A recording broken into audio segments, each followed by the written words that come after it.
दिन भर हम इधर उधर के काम करते हैं और भजन करने जैसे ही बैठे तो कोई ना कोई विघ्न आ जाता है। तो क्या करना चाहिए? जब आप ठाकुर जी को अपना मानोगे, कन्हैया को साक्षात मानोगे, ठाकुर जी से प्रेम अपने घर के सदस्य बनाकर मानोगे, जब ठाकुर जी से अपना संबंध जोड़ लोगे, तो जितना जरूरी सब कुछ है हमारे लिए, उससे कहीं ज्यादा जरूरी हमारे ठाकुर जी हमारे अपने लिए हो जाएंगे। तो ऐसी मंगलमयी यह ठाकुर की लीलाएं हैं। आइए हम लोग मंगलाचरण की ओर चले। भागवत जी का प्रथम श्लोक है मंगलाचरण। आप हर ग्रंथ खोलोगे, हर ग्रंथ प्रारंभ करोगे, जिस भी देवता का जो भी ग्रंथ आप खोलोगे ना, तो उसमें सबसे पहली स्तुति उस देवता की गई। शिव महापुराण खोलोगे तो उसमें शिव जी की स्तुति है, देवी पुराण खोलोगे तो उसमें देवी जी की स्तुति है। एक ऐसा श्रीमद् भागवत ही ऐसा ग्रंथ है जिसमें व्यास जी मंगलाचरण कर रहे हैं, पर इसमें किसी का नाम नहीं लिया। क्या कहते हैं?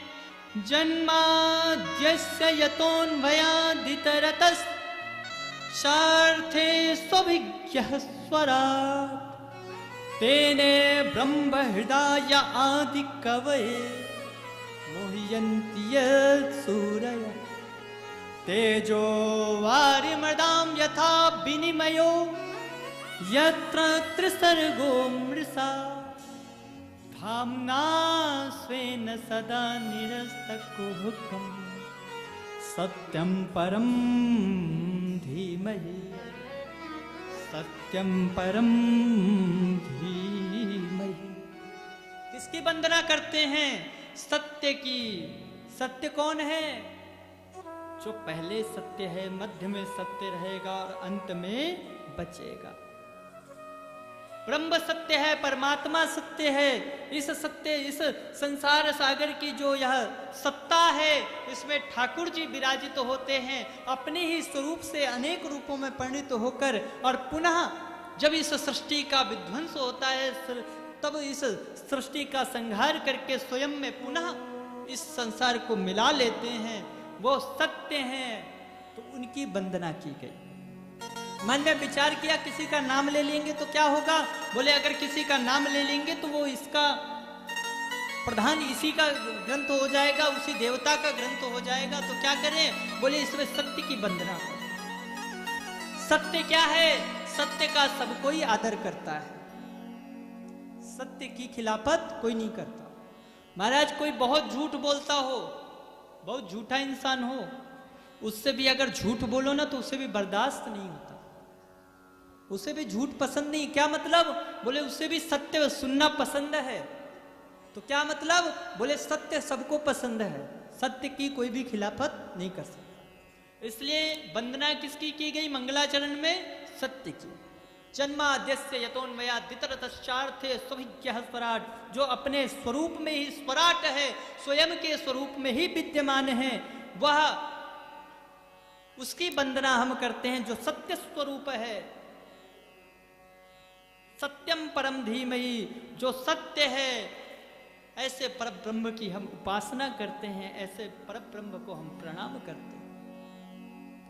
दूसरे श्लोक में वेदव्यास जी कहते हैं, धर्मः प्रोज्झित कैतवोत्र परमो निर्मत्सराणां सतां वेद्यं वास्तवमत्र वस्तु शिवदं तापत्रयोन्मूलनम्। श्रीमद् भागवते महामुति मुनिकृते किं वा परैरीश्वरः सद्यो हृद्य वरुध्यते त्रिकृतभिः शुश्रूषुभिस्तक्षणात्। कैसा है उनका चरित्र? बोले धर्म को स्थापित करने वाले इस ब्रह्म के इस चरित्र को हम बारंबार प्रणाम करते हैं। धर्म प्रोज्झित कैतवोत्र परमो निर्मत्सराणाम सताम, ये जो मत्सर हमारे अंदर बैठा है, हमारे मन के अंदर बैठा है, इस पावन कथा को सुनकर भागवत जी का श्रवण करके मन की मत्सरता मिट जाती है। मत्सरता क्या है? लोभ मोह छल कपट आदि रूपी यह जो मत्सर है, जो हमारे अंदर बैठा है, मच्छर और मत्सर में ज्यादा अंतर नहीं होता। मच्छर बाहर से काटता है और यह मत्सर रूपी जो ईर्षा है, द्वेष है, यह अंदर से व्यक्ति को काटता है। यह ईर्षा क्या है, यह द्वेष क्या है? आदमी आज अपने दुख से दुखी नहीं है। अगर व्यक्ति दुखी है तो दुखी क्यों है? पड़ोसी के सुख को देख के दुखी है। अरे क्या भैया, ये पहले हमारे बगल में ही रहते थे, छोटा सा घर था, कुछ भी नहीं था, अब देखो बगल में मर्सिडीज खड़ी है, बड़ा बड़ा बंगला, गाड़ी, सब कुछ आ गया। तो व्यक्ति कष्ट में क्यों है? क्योंकि उसको लगता है कि हमारा पड़ोसी जो हमसे बड़ा कैसे हो गया, हमसे ज्यादा कैसे हो गया। पड़ोसी ने गाड़ी लाई, हमने देखी पड़ोसी के पास 4 पहिया है, 4 पहिया गाड़ी हमारे पास भी होनी चाहिए। जब तक हमने पैसा वैसा इकट्ठा करके एक कार खरीदी, कुछ दिन में पड़ोसी ने मर्सिडीज ले आया। अब मन में विचार आई कि हमारे पास वही मारुति 800 और पड़ोसी के पास मर्सिडीज, ऐसा कैसे हो सकता है, हम भी मर्सिडीज लाएंगे।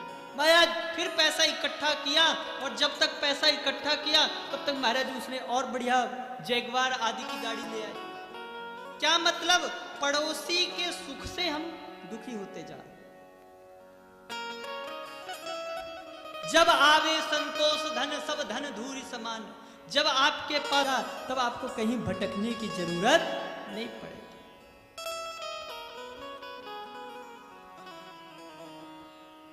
मन में विचार करो, ठाकुर जी से प्रार्थना करो, ठाकुर जी की जो इच्छा होगी, जिस भी प्रकार से होगी, ठाकुर जी जैसा रखेंगे वैसे रहेंगे।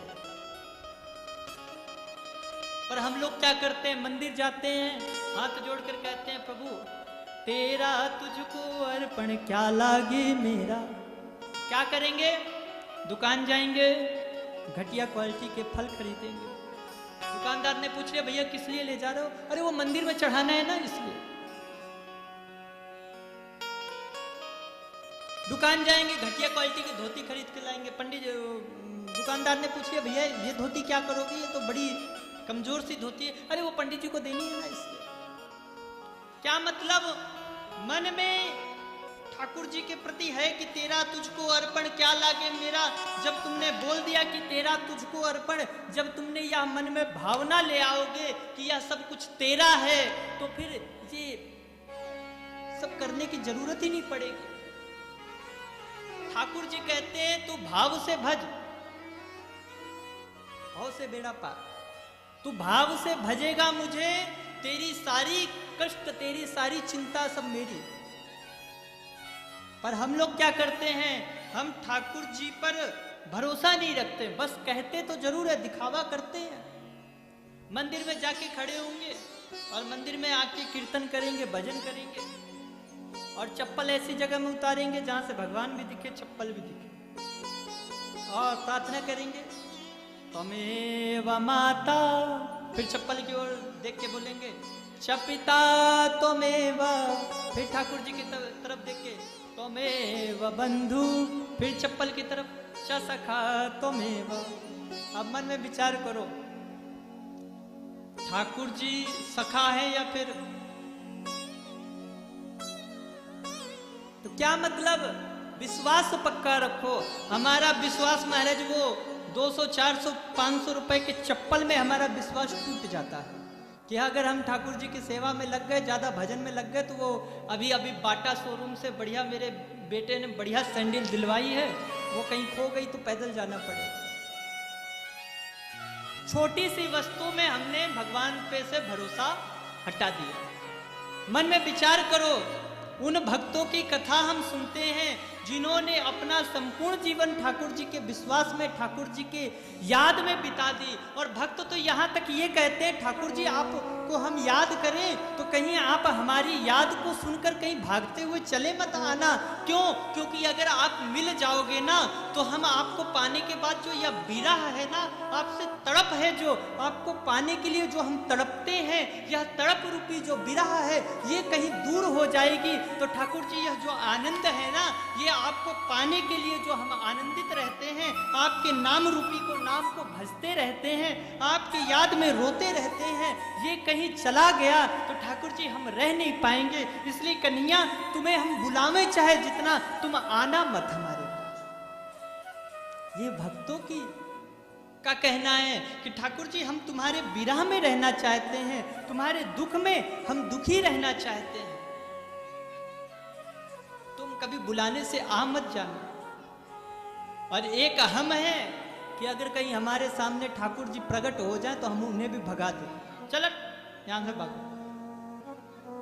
विश्वास पक्का रखो, निष्ठा अगर आपकी पक्की रहेगी तो महाराज भगवान जगह जगह पर वास करते हैं। नामदेव जी ने तो कुत्ते से भगवान को प्रकट कर दिया। ऐसे ऐसे भक्त हुए जिन्होंने भगवान को महाराज कहीं से भी ना जाने कैसे कैसे भगवान को प्रकट करने के लिए आने के लिए मजबूर कर दिया, भक्ति से अपने श्रद्धा से अपने श्रद्धा पक्की रखो। यह भागवत कोई ग्रंथ नहीं है, कोई पुस्तक नहीं है, कोई कहानी नहीं है, कोई मनोरंजन का विषय नहीं है। यह भागवत साक्षात भगवान कृष्ण का स्वरूप है। और इस कथा के माध्यम से हम कन्हैया से जुड़ रहे हैं, ठाकुर जी से जुड़ रहे हैं। इन लीलाओं का मतलब क्या है? इन लीलाओं के माध्यम से ठाकुर जी के चरित्रों के माध्यम से हम चरित्रों के माध्यम से ठाकुर जी को जान रहे हैं। वेद व्यास जी को नारद जी ने कहा कि इन चरित्रों को लिखो। क्यों लिखो? क्योंकि भक्त भगवान की इन्हीं चरित्रों को सुनने के लिए, इन्हीं चरित्रों को गाने के लिए जगह जगह भागते रहते हैं। सत्य की वंदना की, धर्मा प्रोज्जित कैतवोत्र परमो निर्मत्तराणाम सताम। जो इस भगवान की, इस परब्रह्म की इस कथा को भजता है, ठाकुर जी को भजता है, उसके तीनों प्रकार के ताप विनष्ट हो जाते हैं, नष्ट हो जाते हैं। तापत्रय विनाश। कन्हैया के नाम को भजने वाले यह कथा कल्याण करने वाली है। चलो महाराज बता दिए, ये कथा कल्याणकारी है, जीवन को कृतार्थ करती है। इस कथा को कैसे सुने, इस कथा का स्वरूप क्या है, भागवत जी का रूप क्या है? तब वेद व्यास जी कहते हैं, निगम कल्प तरोर गलितम फलम सुख मुखाद मृतद्रव संयुतम पिबत भागवतम रसमालयम मुहुरहो रसिका भुवि भावुका। बोलिए भागवत कैसी है? बोलिए भागवत निगम रूपी कल्प वृक्ष। चलो महाराज बता दिए कल्प वृक्ष। तो इस कल्प वृक्ष में क्या होता है? बोले इसका जो मधुर मीठा मीठा फल है वो यह श्रीमद् भागवत है। तो क्या करें? बोले ये फल को पियो। लोगों ने कहा भाई चलो ठीक है, आपकी बात हमने मान ली। आपने कहा निगम रूपी फल है, बहुत बड़ा वृक्ष है, निगम रूपी वृक्ष है, जो समस्त वेदों वेद रूपी यह वृक्ष है, उसका जो पका हुआ फल है वो श्रीमद् भागवत है। अब फल को खाया जाता है, पिया थोड़ी जाता है। ये कैसी बात हुई कि फल को पियो? पिबत भागवतम रसमालयम क्यों लिखा? वहां पे लिख सकते थे श्रृणुत भागवतम रसमालयम, भागवत को सुनो। पर पिबत भागवतम रसमालयम क्यों कहा? बोले जो चीज को हम पीते हैं वो हमारे हृदय में उतर जाता है,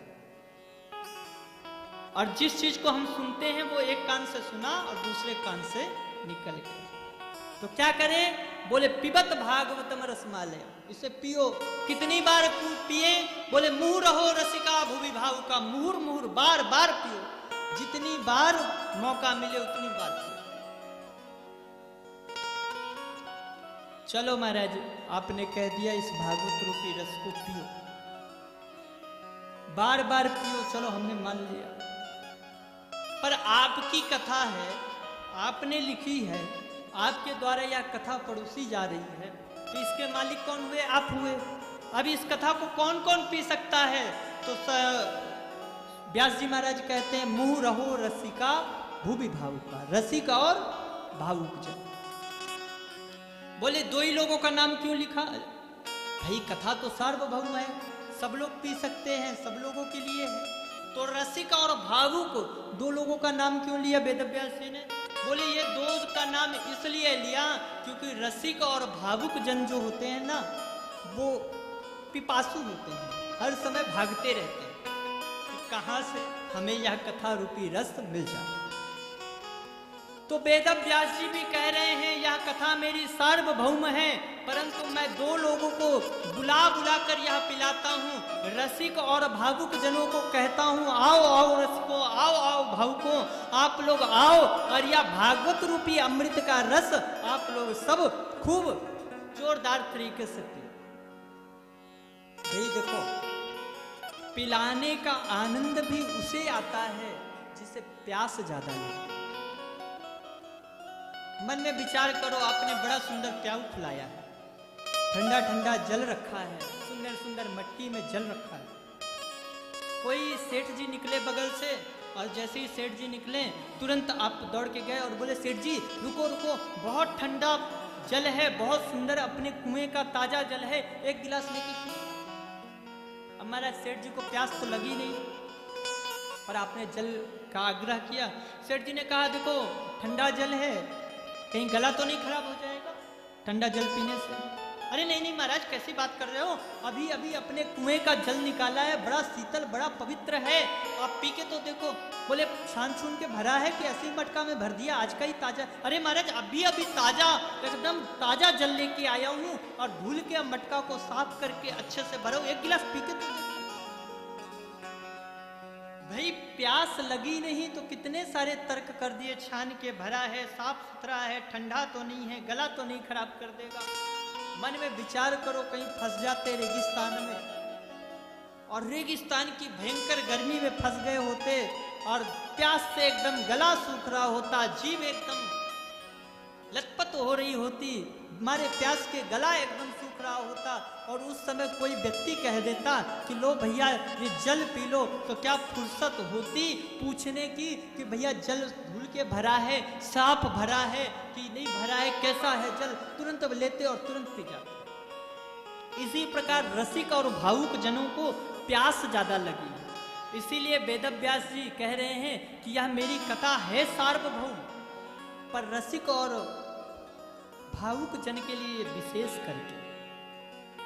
तो मैं क्या कहता हूं, बोले रसिक और भावुक जन को बुला बुला के कहता हूं कि आओ आओ रसिकों, आओ आओ भावुकों, इस भागवत रूपी रस को पियो।